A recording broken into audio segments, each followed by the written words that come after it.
Мультимедийная интерактивная карта Алании, телепередача и научно-популярный альманах. 44-я долгота уже давно известна осетинской публике. Теперь культурно-просветительский проект презентовали и в Москве. Конференц-зал постпредства Северной Осетии при президенте России на несколько часов стал площадкой для обсуждения осетинской культуры. У нас в Осетии появилось очень много гламурных журналов и проектов. И вот я сегодня был приятно удивлен тем, что появился по-настоящему серьезный проект, который, в общем-то, мы, может быть, еще сами не осознаем вот эту вот значимость того, что происходит, потому что действительно, особенно наше молодое поколение мало знает и о своей истории, и о своих обычаях, и о языке, и о культуре.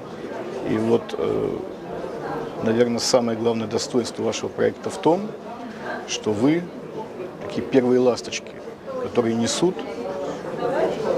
все вот это необходимое нашему народу.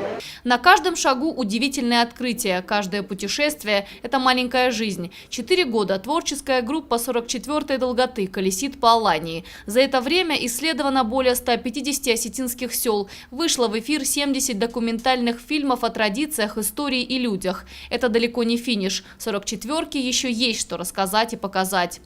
Мы исследуем и Южную, и Северную Осетию, тем самым создавая такую видеокарту, то есть через 5 лет это будет очень хороший информационный медиаресурс, где люди могут найти о каждом населенном пункте, о каждом городе, о каждом селе, о каждой достопримечательности, памятнике культуры, всю необходимую информацию. Проект занимается также возрождением осетинского языка. По заказу Министерства образования 44-я долгота запустила новое направление. По-осетински заговорили Вовочка из Тридесятого царства, Винни-Пух и другие любимые детские персонажи. Советские мультфильмы пробудили в зрителях много теплых чувств и положительных отзывов. Я считаю, что нам это необходимо,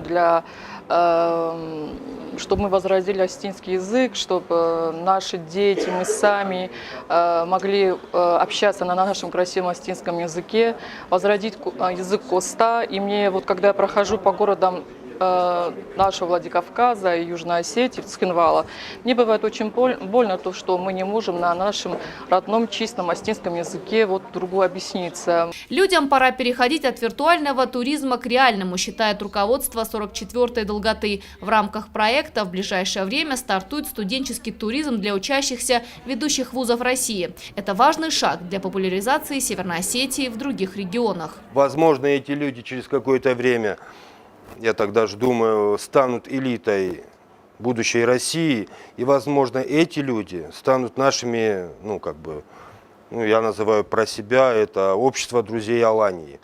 И эти люди будут формировать отношение к нашей республике. 44-я долгота зашивает раны, которые нанесло время. Но чтобы история и традиции народа не были утеряны, нужно не говорить, а действовать. Именно поэтому 44-я долгота начала разрабатывать новое направление – реставрацию памятников архитектуры. В данный момент компания ожидает получения соответствующей лицензии от Министерства культуры, чтобы уже приступить к делу. Елена Черенкова, Ацамаз Шипшев, Осетия ТВ.